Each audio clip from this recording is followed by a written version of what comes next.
అక్కడ శరీర భాగాలు కూడా కారిపోయాయి. చెల్లాచెదురుగా పడి ఉన్న శరీర భాగాలను గుర్తుపట్టలేని స్థితిలో మృతదేహాలు అక్కడ దర్శనమిస్తున్నాయి. వేలాది మంది నిరాశ్రయులు ఇజ్రాయిల్ దాడులను విరమించుకోవాలని కోరుతున్నా కూడా అక్కడ పలు దేశాలు కోరుతున్నాయి. ఇజ్రాయిల్కు అమెరికా మద్దతు నిలిపివేయాలని కోరింది పాలస్తీనా అధ్యక్షుడు కూడా. అయితే అయినప్పటికీ ఇజ్రాయిల్ మాత్రం దాడి చేయడంలో వెనుదిరగడం లేదు. దాడిలో మహిళలు, చిన్నారులు, వృద్ధులంతా కూడా మృతి చెందినా కూడా అమెరికా మద్దతు ఇవ్వడం సరికాదంటూ పలు దేశాలు కోరుతున్నాయి. ముఖ్యంగా పాలస్తీనా అధ్యక్షుడు ఇప్పటికే అమెరికాను కూడా కోరడం జరిగింది. అయినా కూడా ఇజ్రాయెల్ తన దాడిని విరమించుకోవడం లేదు. అమెరికా కూడా తమ మద్దతుని ఇవ్వకుండా నిలిపివేయడం లేదు. అమెరికా ఇజ్రాయెల్కు ఆయుధాలు ఇవ్వొద్దని పాలస్తీనా అధ్యక్షుడు ఎంత మొరపెట్టుకున్నా కూడా పట్టించుకోవడం లేదు. మీరు చూస్తున్నారు, గాజాపై చేస్తున్నటువంటి దాడిలో పూర్తిగా కూడా ధ్వంసమవుతున్నాయి. నిర్మాణాలన్నీ కూడా కూలిపోతున్నాయి, బిల్డింగులు కూలిపోతున్నాయి. చాలా మంది ఒక్కసారిగా మిసైల్స్ తో దాడి చేస్తున్న నేపథ్యంలో అక్కడంతా కూడా పూర్తిగా మంటలు వ్యాపించడం కావచ్చు. ఆ బాంబు దాడికి, మిసైల్ దాడికి అంతా కూడా చెల్లాచెదురుగా తునాతునకలైపోతున్నాయి. అక్కడటువంటి వారంతా కూడా ప్రజలు, సామాన్య ప్రజలంతా కూడా చనిపోతున్నారు. వారి శరీర భాగాలు కూడా తునాతునకలైపోయి ముక్కలు ముక్కలుగా చెల్లాచెదురుగా పడిపోతున్నాయి. ఎవరిని కూడా గుర్తుపట్టలేని పరిస్థితి ఉంది. అయితే ఇతర దేశాలన్నీ కూడా అమెరికా తన మద్దతుని ఇజ్రాయెల్కి ఇస్తుండడంతో ఇజ్రాయెల్ రెచ్చిపోతోంది. ముందుగా అమెరికా తన మద్దతు ఇవ్వడం నిలిపివేస్తే గనక ఇజ్రాయెల్ ఈ దాడిని ఆపుతోంది, గాజాని రక్షించుకోగలమని ఒక ఆందోళన వ్యక్తం చేస్తున్నారు. ఇక పాలస్తీనా అధ్యక్షుడు అమెరికా కోరడం జరిగింది. అమెరికా కూడా తన సంపూర్ణ మద్దతు ఇచ్చే నేపథ్యంలో అటు మిసైల్స్ని కావచ్చు, యుద్ధ నౌకల్ని పంపించే విషయంలో అమెరికా వెనకడుగు వేయాలి, అమెరికా నిలుపుకోవాలని చెప్పి పాలస్తీనా అధ్యక్షుడు కోరినప్పటికీ అమెరికా మాత్రం ఆ మిసైల్స్ సంబంధించి సరఫరాను కూడా నిలిపివేయడం లేదు. దీంతో ఇజ్రాయెల్ మరింతగా రెచ్చిపోతోంది. ఏ క్షణంన ఎటువైపు నుంచి ఏ మిసైల్ వచ్చి పడుతుందో, ఏ క్షణంన ఎటువైపు నుంచి ఏ బాంబు దాడి జరుగుతుందనో ఒక విషయంలో గాజా ప్రజలు మొత్తం కూడా బిక్కుబిక్కుమంటూ ప్రాణాలు అరచేట్లో పెట్టుకున్నంత కూడా అక్కడ జీవిస్తున్నారు. సో బాంబు దాడి తర్వాత మీరు చూస్తున్నారు ఆర్టీవీ స్క్రీన్ పైన ఏ రకంగా అక్కడ బాంబుల దాడి జరుగుతోంది, మిసైల్స్తో దాడి చేస్తుందో మీరు చూస్తున్నారు. సో ఈ మిసైల్స్తో దాడి కారణంగా పెద్ద ఎత్తున మరణాలు సంభవిస్తున్నాయి.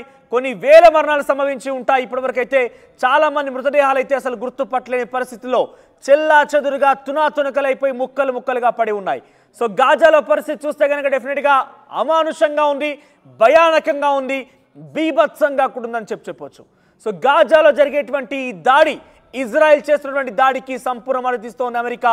అమెరికా ప్రోద్బలంతో, అమెరికా సహకారంతో, అమెరికా అణు ఆయుధాలు కావచ్చు, అటు అమెరికా ఇచ్చినటువంటి మిసైల్స్తోనే ఇక్కడ గాజాపై ఇజ్రాయెల్ దాడి చేస్తోంది.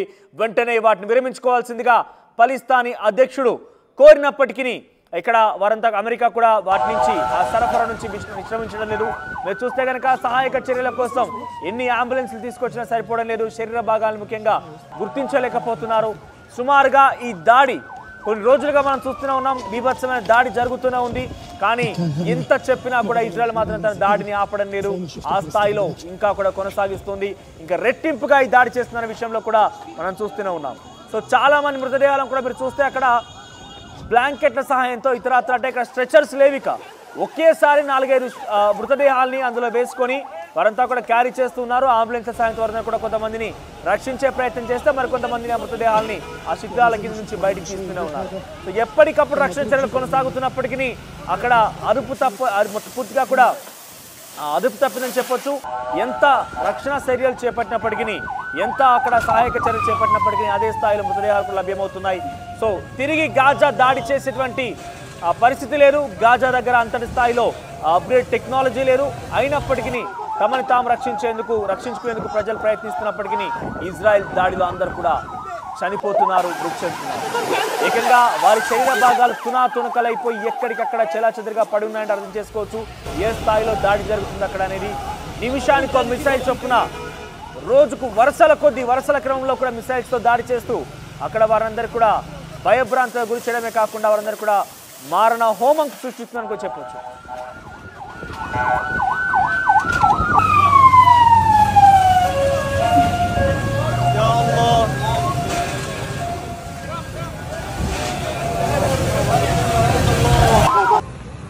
يا ضربوا على المركز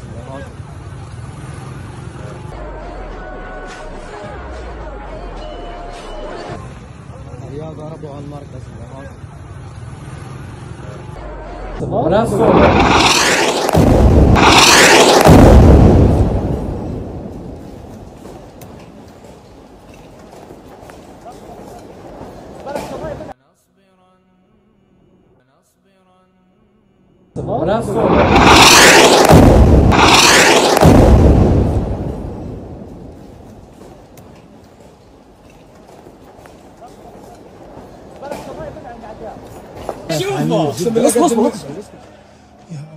ఆకాశంలోంచి ఎప్పుడు ఏ వైపు నుంచి ఒక మిసైల్ వస్తుందో ప్రాణాల్ని తీస్తుందో అనే రకంగా భయాందోళనలో అక్కడ ప్రజలు మొత్తం కూడా బిక్కుబిక్కుమంటూ చూస్తున్న పరిస్థితి కనబడుతోంది. మీరు చూస్తే కనుక ఒక్కసారిగా ఉన్నది ఉన్నట్టుగా అందరూ ఎవరి పనుల వారు ఉన్న నేపథ్యంలోనే ఒక్కసారిగా పైనుంచి ఒక మిసైల్ అక్కడ పడిపోతుంది. ఒక్కసారిగా బ్లాస్ట్ అయిపోయి అందరినీ కూడా తునకలు చేసి వారి మరణాలకు కారణమవుతోంది.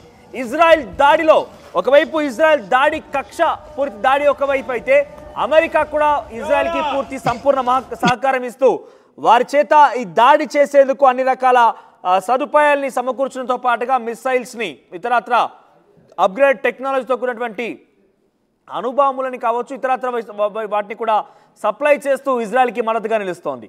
మీరు చూస్తే కనుక ఆకాశంలో నుంచి ఒక్కసారిగా ఇక్కడ చూస్తే ఒక్కసారిగా పైనుంచి ఆ మిసైల్ దాడి అక్కడ చేసాడిలో పూర్తిగా కూడా అక్కడ బిగ్గెస్ట్ ఒక కుదిపేసి అందరినీ కూడా చంపేస్తుంది. ఆ శబ్దానికి ఆ ఫోర్స్కి అక్కడ నిర్మాణాలు కూలిపోతూ ఉంటాయి.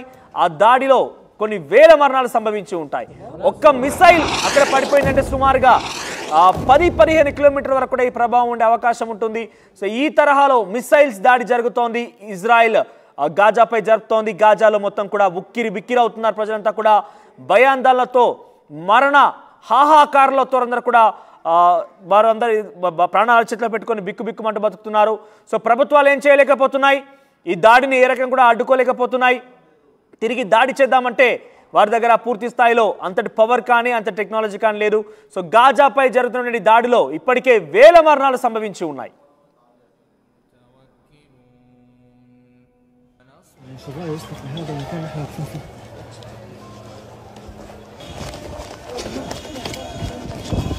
كان هنا معظم الأخيار نازحين زي ما شفت.